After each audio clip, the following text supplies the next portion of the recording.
你知道有多少人看到我进了你的房间吗？你的清白没了，你只能嫁我了。我走到一边的化妆台，拿起梳子梳了梳自己的头发。你觉得清白这个东西对我很重要？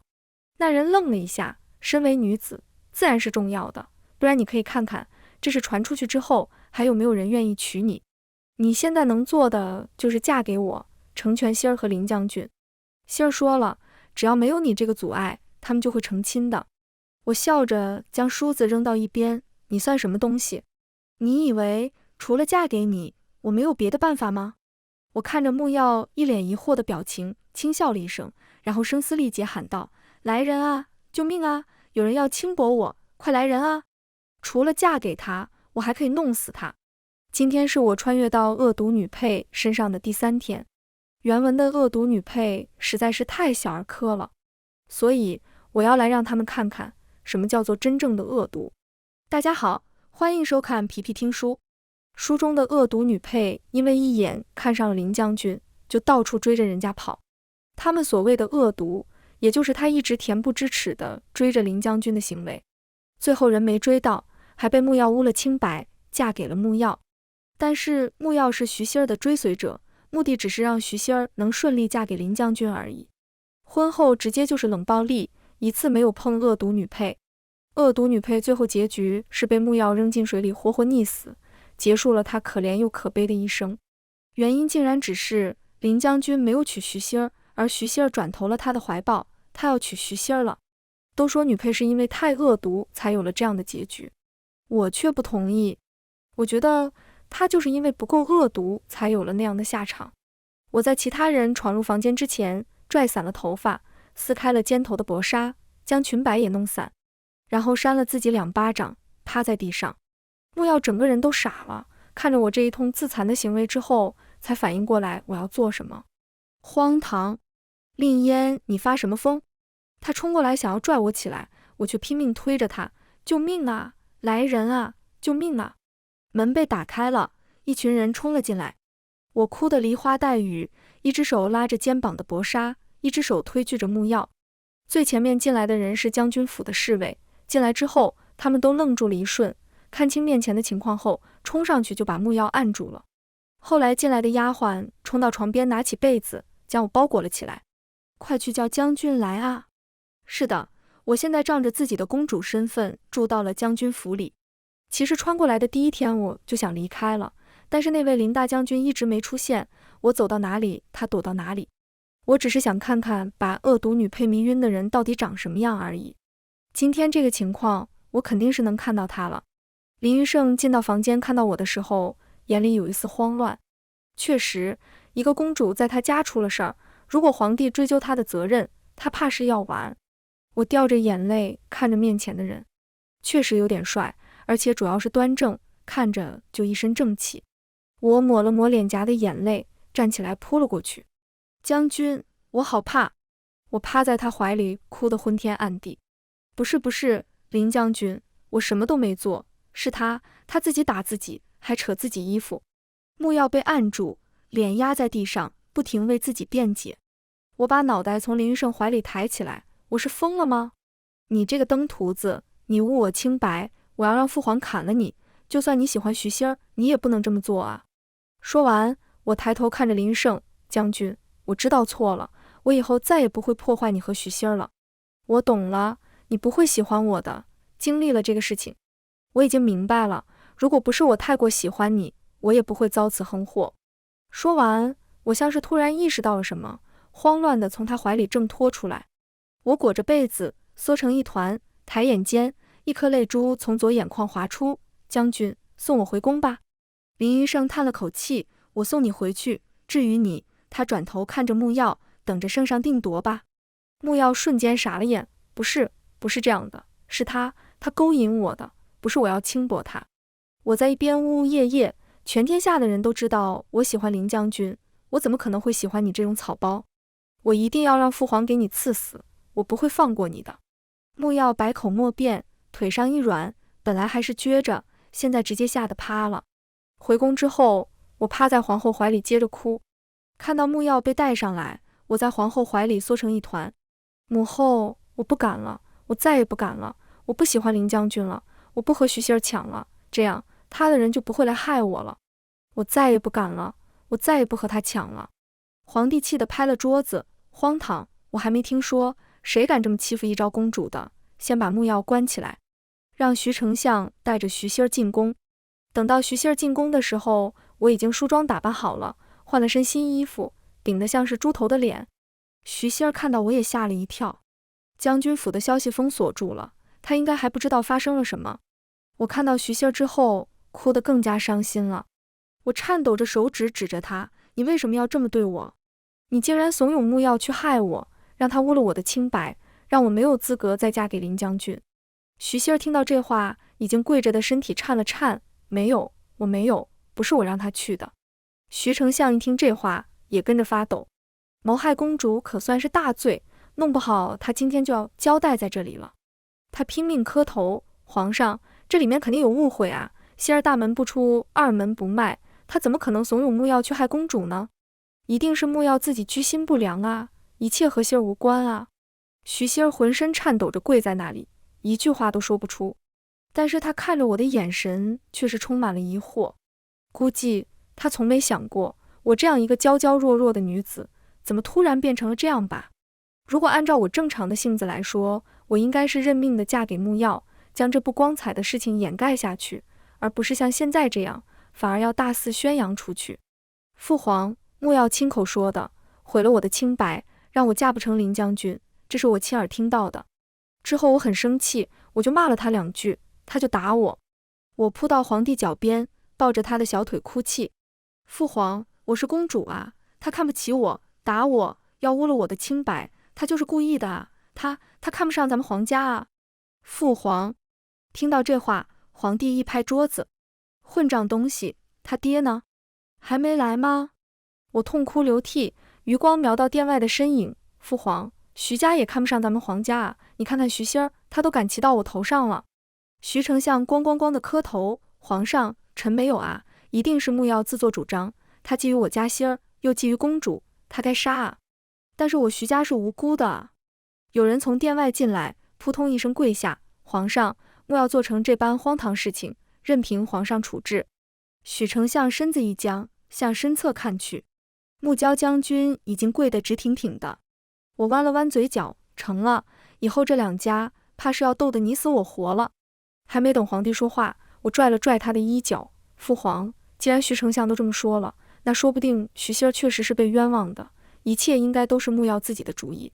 你想怎么处置他？”我哭得梨花带雨，轻声开口：“木将军，木曜做出这种事情来，要是让我饶恕他，肯定是不可能的。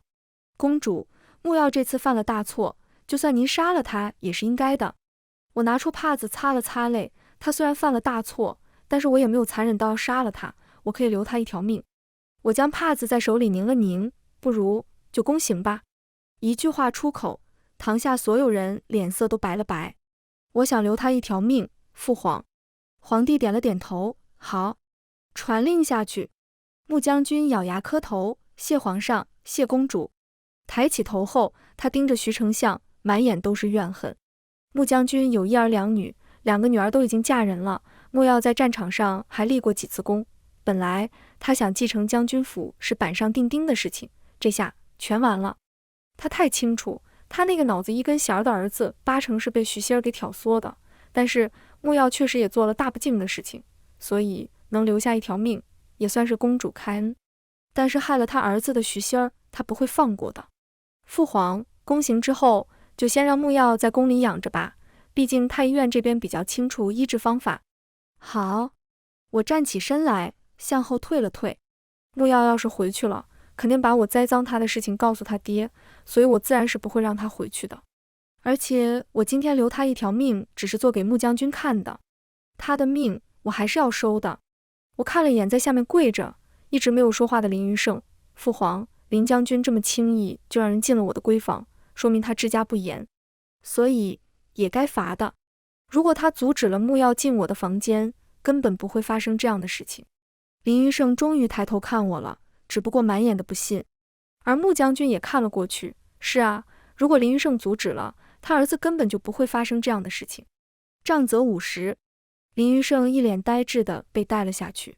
既然没有徐家的事儿，你们就回去吧。徐丞相急忙磕头谢恩，带着腿软的徐熙儿离开。等人都走光了，皇上抬起眼看了看我，怎么想把我的朝堂都搅乱？我心里咯噔一下，再次跪下，有点得意忘形了。虽然皇帝极其宠爱公主，但是当着人家的面耍心眼，还是会惹人家生气的。而臣不敢。行了，脸都肿成什么样了，快去找御医看看，也不知道下手轻一点。我惊讶，父皇是怎么看出来的？右手打右脸，左手打左脸，不是你自己打的，还能是谁打的？手印那么清晰，亏了他们离得远，看不清。我抬手捂住脸，演得太投入，没注意这些细节。你不是那种会诬陷别人的人，你性子单纯，肯定也是被逼急了。父皇信你，不过木曜的命留不得。我点头，儿臣知道该怎么做。下去吧。回到我自己的住处，先往自己脸上敷了药，又睡了一觉。傍晚时分，我吃了晚膳，才慢慢悠悠走出去。走到哪里去？自然是关着木曜的地方。再次见到木曜，也不过就是过了几个时辰。他已经醒了，睁着眼睛躺着，目光呆滞。我走到他床边坐下。穆小将军，怎么样？我说的对吧？除了嫁给你，我还有别的办法。他终于把目光移到我脸上，你诬陷我，害我成了这样。我连忙伸出手，捂上了他的嘴，话可不能乱说。我嘴角一弯，笑出了声，是你要污我清白，这是我诬陷你吗？是你诬陷我，我是心善，才留了你一条命，不然你刚才就被乱棍打死了。我凑近了他一些，你都不知道徐熙儿急着和你撇清关系的样子有多滑稽，你也不知道徐丞相红口白牙说一切都是你自己心术不正，一切和他徐家无关的时候有多急迫。可怜了你父亲，脸色苍白，跪地给你求情。我是想说明你不是主谋的，但是许丞相的嘴，我实在是说不过，能保你一条命下来，已经是我能做到的极限了。眼泪从他眼眶滑落，他哭了。徐熙儿，明明是他让我去的，是他。哎，你也是可怜之人，为他做了那么多，得到了什么？这下好了，他可以和徐将军双宿双飞了，被他害惨了的只有我和你。你呢，成了一个阉人，我呢，清白被毁，就算我出去说我没有，也没有人会相信我。弄到最后，咱俩倒是两败俱伤了，只有咱们两个是可怜人罢了。我假意哭出几滴泪。你父亲估计在家里等你的消息，你写封家书，我帮你送出去吧。我拿来纸笔，看着木曜写下徐熙儿指示他去将军府，让他进我房间，然后把人都招来，坏了我的名声后，再和皇上求娶我。一封家书，木曜写得痛哭流涕。我安慰地拍了拍他的肩膀，你好好休息，书信的事情就交给我了，你父亲的书信我拿到了，就给你送过来。木曜含着泪说了句谢谢。我拿着家书离开，无声说了句傻 X。 那封家书我并没有立刻送去穆将军府上，而是在第二天，在他们下朝之后，我把文状元叫来了。他和徐丞相素来不和，敌人的敌人就是盟友，帮我看看这封家书有没有什么问题。文状元拿过家书看起来，他脸色越来越苍白，手也开始发抖。他当然抖，他知道了今天大秘密。虽然昨天的事情已经闹得人尽皆知，但是这里面的弯弯绕绕还真没有几个人知道。他扑通一声跪下，臣上有老下有小，请公主放我一条生路。我西瓜都要塞进嘴里了，看到他这样就没塞。你突然跪什么？他疯狂摇头，此等秘辛不该是臣可以知道的啊。我翻了个白眼，我只是让你看看这家书有没有问题，有没有通过这封家书传递某种信息，比如像藏头诗那种。他疯狂摇头，公主，这家书谜底都在谜面上，这就是平铺直叙，将事情讲得清楚，说明了穆小将军是受了徐熙儿的指使去诬陷公主的。我放心下来，这样的话，这封家书就没有问题。果然，我就说嘛，什么情情爱爱，在生命和前途面前什么都不是，爱得天昏地暗的，只不过是受了宫刑，这就恨上了，都不用我说什么，都招了。我冲着门口的侍卫摆摆手，过来将这封家书送去穆将军府上，和他说穆小将军一切安好。看到文状元依然跪在地上，我不禁起了逗弄的心思。起来吧。他站起身来，低头不敢看我。上有老，下有小，未曾听闻状元郎已经婚配啊，这下有小事。他脸皱成一团，但依然是帅的。臣养了一只狗，刚3个月。我被他逗笑了。行吧，今天的事情不要说出去，以后可能这些往来书信都要经过你看一遍。就算我欠你一个人情，如果以后有什么事情需要我帮助的，直接来找我就行。我想起看过的电视剧里面都是要给个信物什么的，我就将腰间的玉佩拿了下来。诺，这个玉佩给你，到时候拿着玉佩来找我就好。他拿着玉佩看了一会儿，点头应下。从这天起，他每日都要来我这里帮我看看信什么的，或者有些我在书中看不懂的东西，他会来教我。时间长了，我们2个倒是处成朋友的模式了。裴行，你说穆将军能忍到什么时候啊？他一边看着穆耀今日写的家书，一边答道：应该没几天了吧，最近徐丞相每天脸色都白得吓人，在上朝的时候也好久没有对我了，估计为了对付穆将军已经筋疲力尽了。你说徐熙儿害了他的儿子，是不是就应该还给人家一个儿子呢？裴行抬头，没有在看信，你是什么意思？穆将军的夫人已经去世几年了吧？徐熙儿也到了婚配的年纪了。裴行大惊，你是想……我指指家书，穆耀的字迹你模仿的差不多了吧？今天就给加几句话吧。就写：父亲，我实在是咽不下这口气，既然徐熙儿毁了我，毁了穆家，那她就应该嫁给父亲，为我穆家开枝散叶。就在裴行生无可恋的做好嫁的时候，外面的丫鬟进来和我说林将军求见。我还没等说什么，裴行唰一下站了起来。他来干嘛？我支着下巴看着他，最近他还真的越来越没大没小了。开始几天是怕我的，没事就在我面前跪来跪去，后来和我熟了之后，一点规矩也没有了。这大概就是恃宠而骄。我指了指后面的屏风，不想走的话就去后面躲一躲。他不情不愿地拿起家书，躲到了后面。林玉胜进来的时候，我只是在默默吃瓜，一个眼神都没给他。嫣嫣，我抬起眼看他一眼，嫣嫣也是你能叫的？他一怔，低头行礼，公主跪下。他听到我的话，倒是没有迟疑，直接跪在我面前。我一边喝着茶水，一边问道：伤好了？听说那天行刑的人劲儿大得很，一顿板子给他打得皮开肉绽。已经好了。来找我做什么？我一口口喝着茶，低头看着他问道：臣想求娶公主。我拿着杯子的手一顿，我刚要说话，就听到屏风后面哗啦啦一阵响声。我闭了闭眼，小翠，去看看，猫又把东西碰掉了，收拾一下。打发了人过去收拾东西，我盯着林玉胜问道：你是不是被打傻了？臣没有。我无语。那是什么原因，让您这位从来对我不屑一顾的人突然想娶我呢？公主是在我府上出的事，现在清白已悔，所以我愿意娶公主。我笑了出来，怎么，你这是给我定罪呢？还是说你这是赎罪呢？让你娶我这个不清不白的公主，委屈你了吧？臣不是这个意思。我走过去站在他面前，用食指将他下巴挑起来。怎么，真以为我没人要了？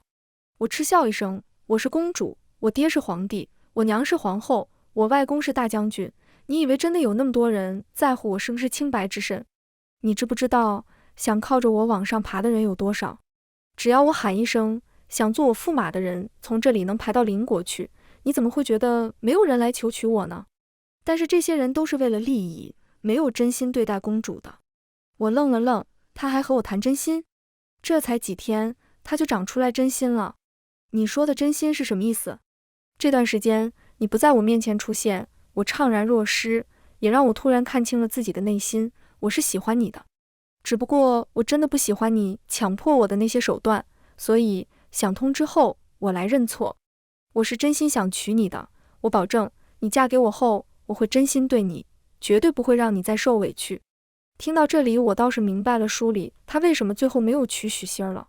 估计是在原主嫁人之后，他才明白自己是喜欢原主的，所以就没再娶。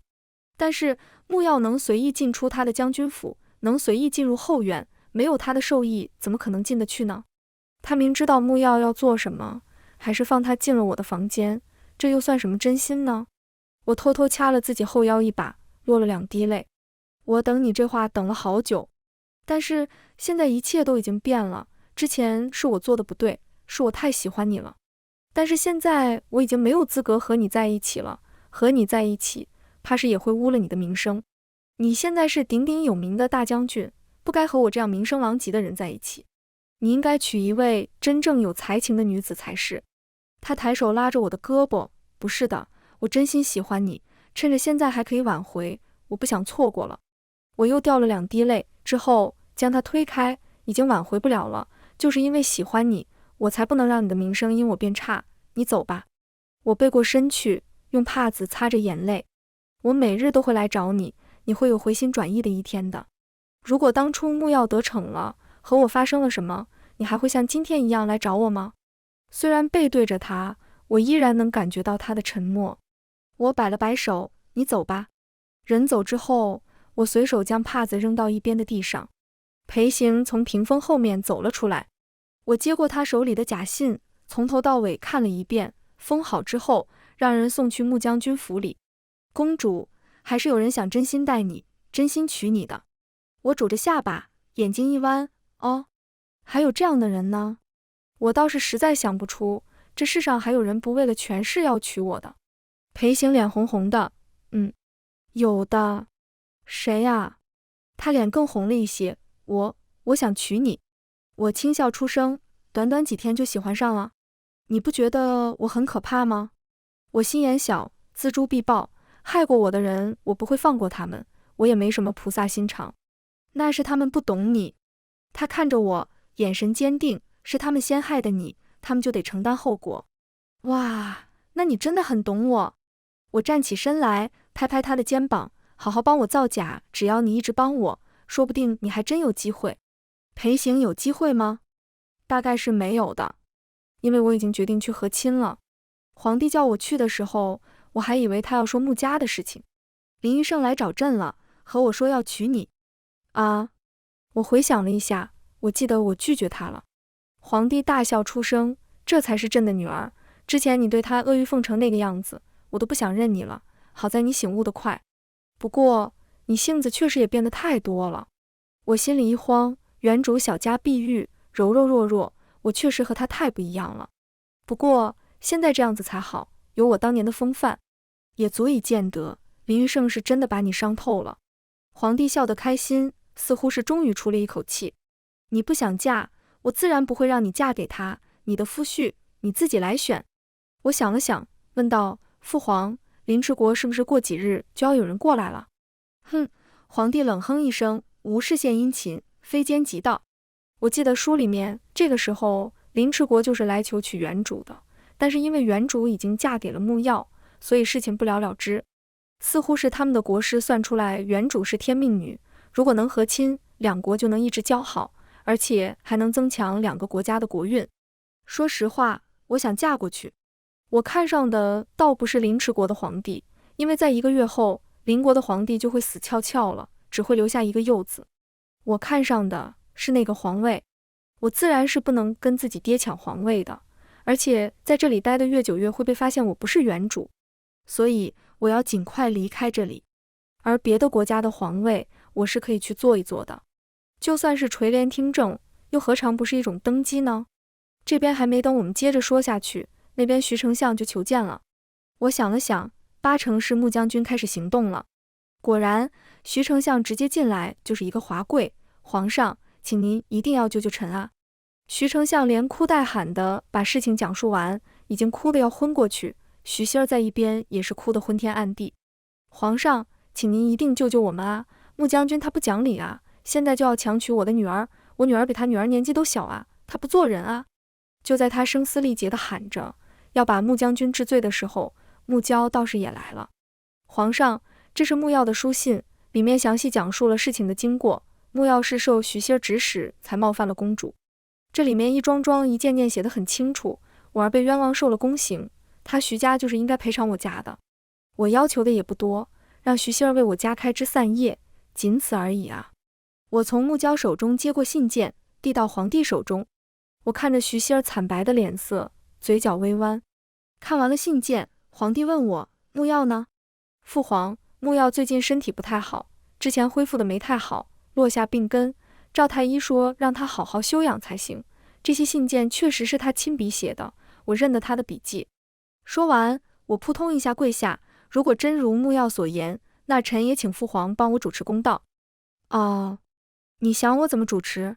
徐熙儿做出此等大逆不道的事情，造成我国损失一名少年将军，而且他找人侮辱当朝公主，本就已经是死罪了。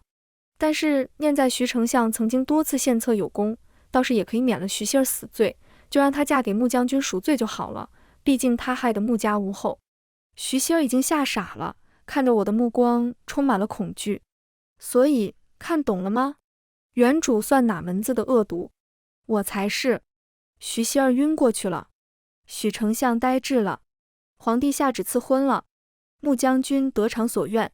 我功成身退，已经好几天没见到穆耀，我晃悠到他的院子，看到他在院子里发呆。穆耀，他呆滞地站起来，跪下给公主请安。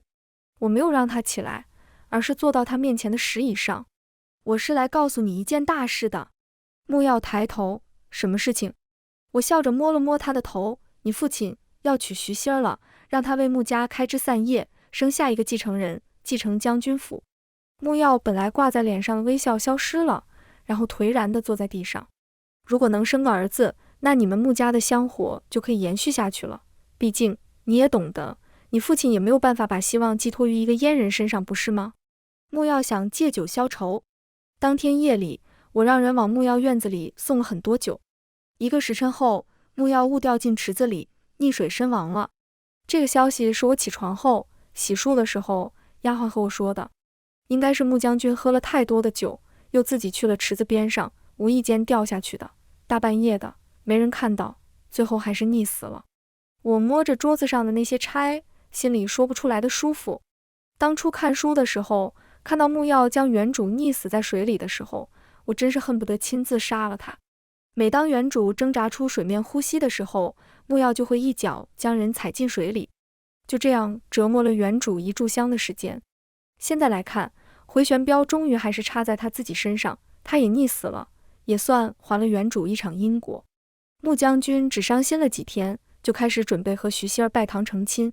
而他和徐熙儿成亲当天，我送了5个美娇娘去穆将军府做他的妾。徐熙儿肯定是斗不过他们的，从小娇养的小白花，除了会使一些小手段、小伎俩，还能干什么？自然斗不过我找来的5个人精。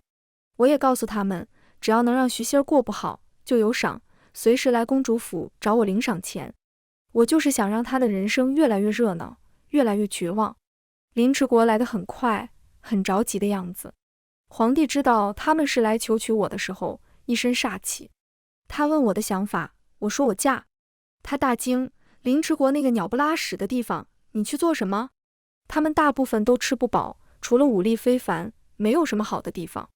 甚至他们将士都吃不饱，但也不知道他们哪里来的毅力，吃不饱穿不暖，打仗也能压我们一头。父皇，就让我去吧，我有自己的想法。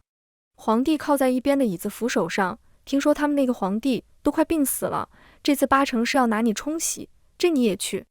我笑得眼角弯弯，他若是死了，不是正好？皇帝端着茶杯的手一顿，然后笑了，这样啊，那去吧。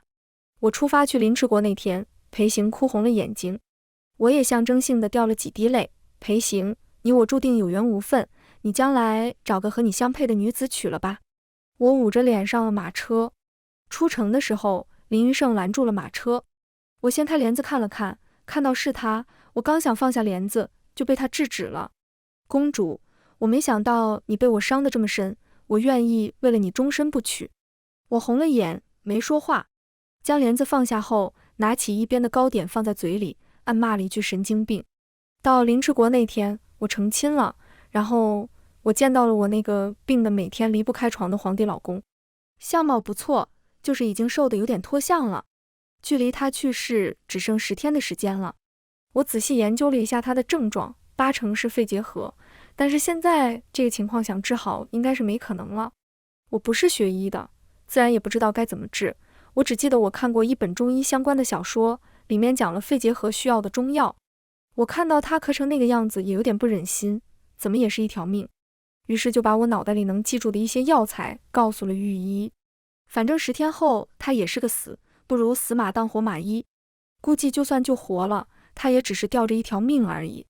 我从没想过，我记得那些中药材还真有用。10天之后，我这便宜老公没死，甚至还有好转。我永远都忘不了几百个人直接给我下跪奉我为神女的场景。果然国师的话是对的啊，皇后是神女啊。躺在床上的陆芷也满眼感恩地看着我。至于他儿子陆遥更不用说了，看起来还有点崇拜我。经历了这件事后，我倒是确确实实垂帘听政了，陆遥什么都听我的。不过这个国家还真是穷得有点过分了。我想着民以食为天，那就应该从根本上解决吃不上饭的问题。我见土地肥沃，提出建议发展农业，他们丝毫没有迟疑，直接开干。不得不说，之前父皇说武力非凡，毅力强，真不是瞎说的。我见过一次他们开垦土地，看得我口水直流，身材怎么都这么好。不愧是北方啊！有了神女的身份，我在凌迟国过得风生水起。我说什么他们都信，我有什么建议，他们直接就去执行，一点都不反驳。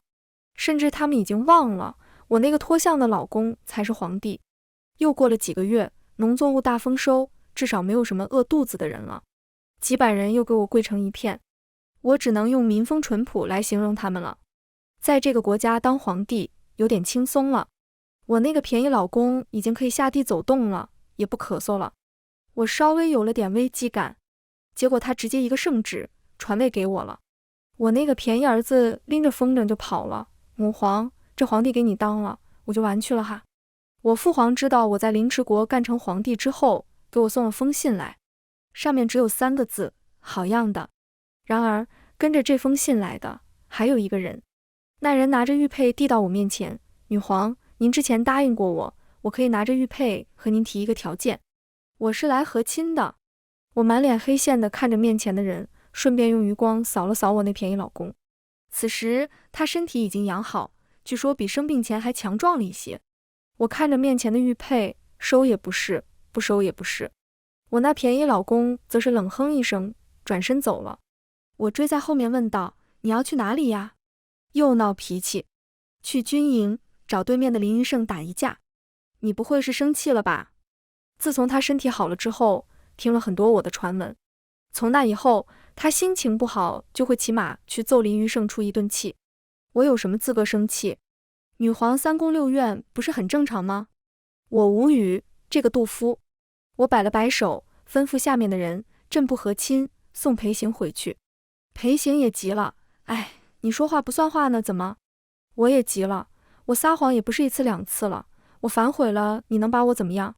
没看到我这要哄人呢吗？自己回家去。我看便宜老公跑远了，急忙追上去。哎，陆芷，你等等我啊，你要真走了，我可就把裴行收了啊。裴行伤心欲绝，正准备痛哭流涕，一只小手拍在他膝盖上，你是来和亲的啊？